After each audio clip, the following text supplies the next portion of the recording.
Bem, gente, paz do Senhor, meus pré-adolescentes. Estamos aqui para mais um resumo de nossa aula. A nossa aula hoje é a lição de número 12, o amadurecimento cristão. Aleluia, já louvamos, já oramos e agora vamos ao resumo, tá bem? Abra sua Bíblia no livro de 1 Coríntios, capítulo 13. 1 Coríntios, capítulo 13, versículo 11. Vamos ler? Diz assim: quando eu era menino, falava como menino, sentia como menino, pensava como menino. Quando cheguei a ser homem, desisti das coisas de menino. Diga amém. Amém.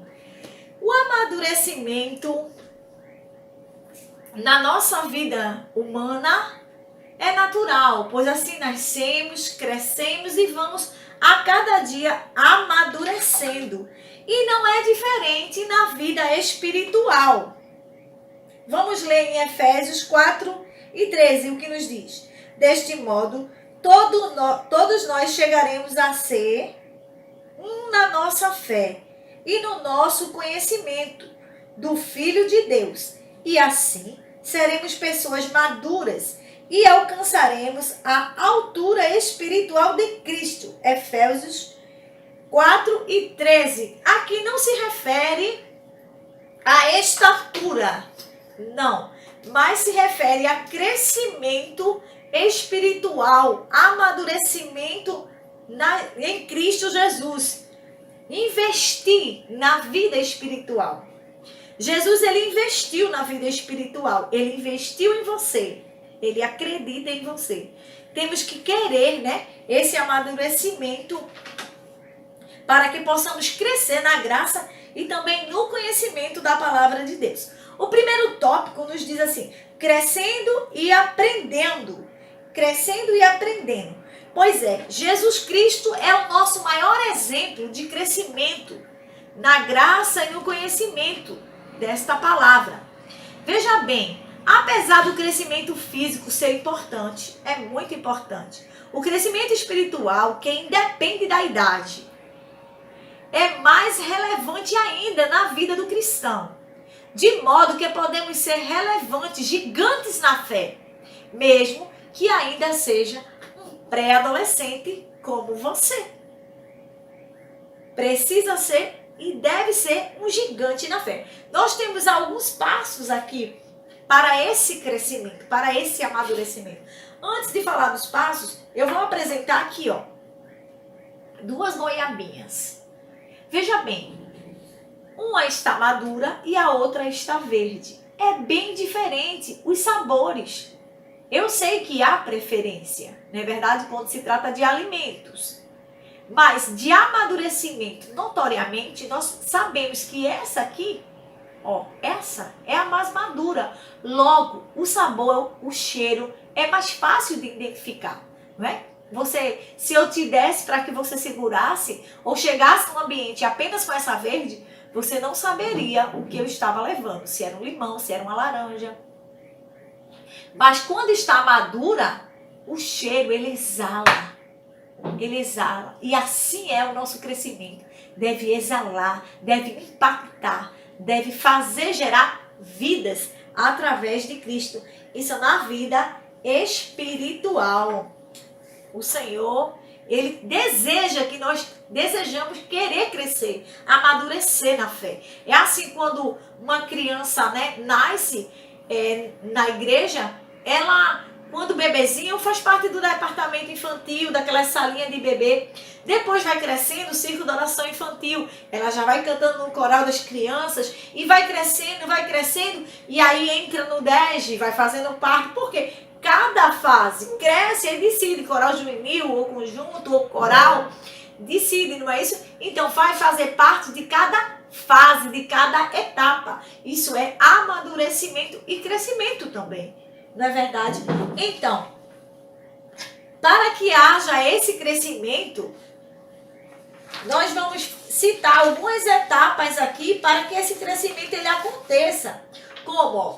integração nas atividades da igreja. É importante essa integração nas atividades da igreja. A nossa igreja, por exemplo, é uma igreja saudável, que faz com que os membros eles se desenvolvam. Ele te dá essa oportunidade. Nós temos esse privilégio para a glória de Deus, não é? Temos pastores com visão espiritual que investe na juventude, investe no jovem, investe nos membros dessa igreja para que ela cresça na graça e no conhecimento e assim amadureça. Está lá em Atos capítulo 4 e versículo 32. Outra etapa para esse amadurecimento é: medite na palavra de Deus. O apóstolo Pedro, ele sempre expõe em sua carta que para um crescimento espiritual precisa-se ler, buscar a palavra de Deus. Precisamos desejar essa palavra no íntimo do nosso ser. Desejar essa palavra, né? Como crianças recém-nascidas, anseia e deseja o leite. Está lá em 1 Pedro 2:8. Isso faz amadurecer e crescer espiritualmente. Outro ponto é: cultive momento de oração. A gente vê momento de oração, ele faz o quê? Ele te aproxima de Deus, ele te traz mais intimidade com o Senhor e com isso, nos afasta do pecado. Então, grandes homens de Deus sempre mantiveram esses momentos de oração, como por exemplo, Daniel fazia orações diariamente, 3 vezes ao dia. Está lá em Daniel 6:10.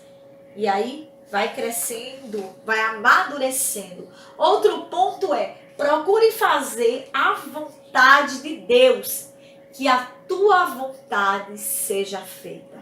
A gente vê essa frase expressa. Aonde, tia Miriam? Aonde? Jesus nos ensinou através da oração. Está lá em Mateus 6:10. Quando a vontade de Deus ela é feita, o crescimento espiritual, ele acontece. Porque a gente vai fazer o seguinte: vai dizer e viver, já não vivo eu, mas Cristo vive em mim. Então a vontade de Deus, existe a vontade permissiva, né? Que é aquela que eu escolho e Deus permite, né? E existe a vontade diretiva. E quando é que essa vontade diretiva ela prevalece? Essa vontade diretiva é a total dependência de Deus. É quando você esvazia de si mesmo e confia no Deus que tudo pode. Porque Deus, ele vê agora, ali e além, o futuro. E para isso, quando a gente rejeita a nossa vontade e quer viver a vontade de Deus, isso significa que a gente está confiando nele plenamente. Imagine você que eu dissesse assim: eu vou te dar esse dinheiro e você vai ali, compre uma roupa para mim. Você sabe que roupa é algo muito pessoal, não é verdade? Nem sempre a gente gosta de alguns presentes que a gente ganha. Mas para você fazer uma coisa dessa, você tem que saber o quê? Que aquela pessoa te conhece. Para que compre aquilo que você deseja utilizar. Não é verdade? Você daria esse dinheiro a qualquer pessoa? Você fazia um pedido desse a qualquer pessoa? Não. A uma pessoa que te conhece. E aí? O Senhor te conhece. Ele sabe o melhor. Não é? Me conheces, sabes tudo o que eu preciso, antes mesmo de falar. Me ama, te ama também. E o seu amor é bem maior do que possa imaginar. O Senhor nos conhece. Ele só faz o nosso melhor. Então imagina, você daria a alguém que não te conhecesse? Lógico que não. Os gostos não seriam os mesmos. Mas o Senhor, entregue a Ele a sua vida, confie nele. Porque Ele só faz pra gente o melhor. Tem alguém que te conhece mais do que o nosso Deus? Não tem. O Senhor te fez com um propósito. Você nasceu com um propósito. E você pode cantar assim: me conheces, sabes tudo que eu preciso, mesmo antes de falar.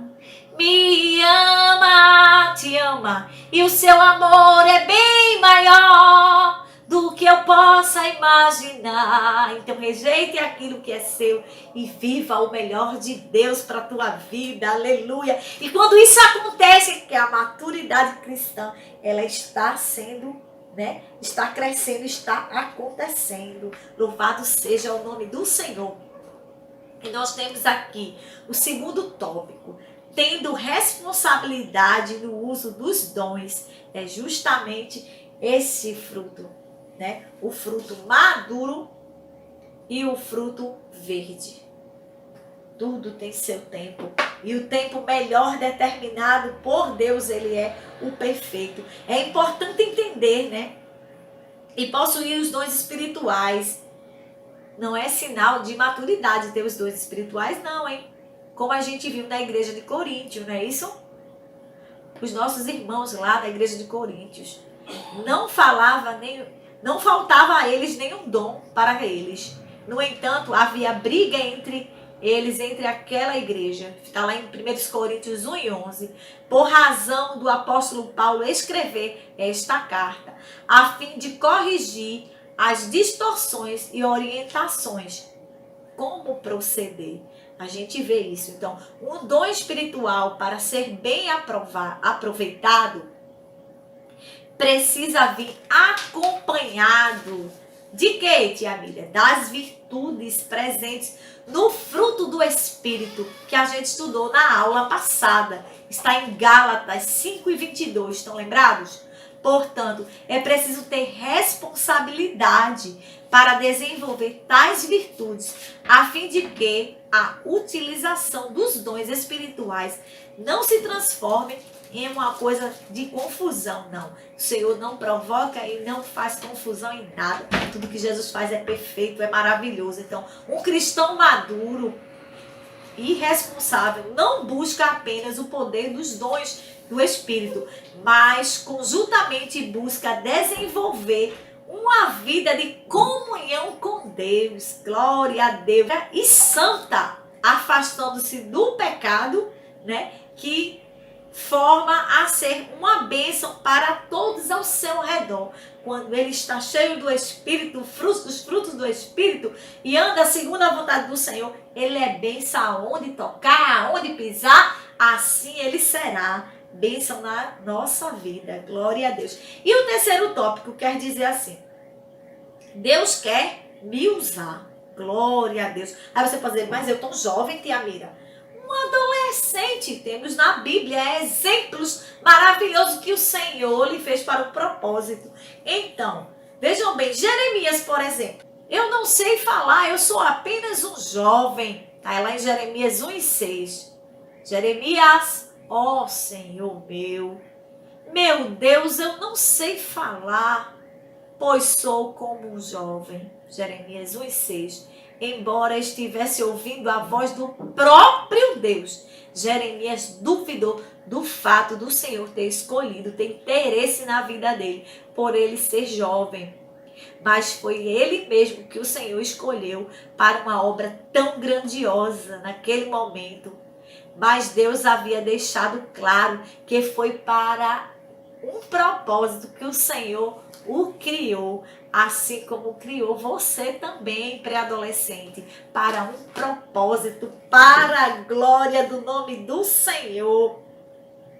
Jesus investiu em você, glória a Deus, e Ele confia em você. Agora você tem que ter dentro de si o desejo de buscá-lo, o desejo de querer crescer e amadurecer na casa do Senhor. E o mundo precisa ver o quanto Deus vai fazer através de você.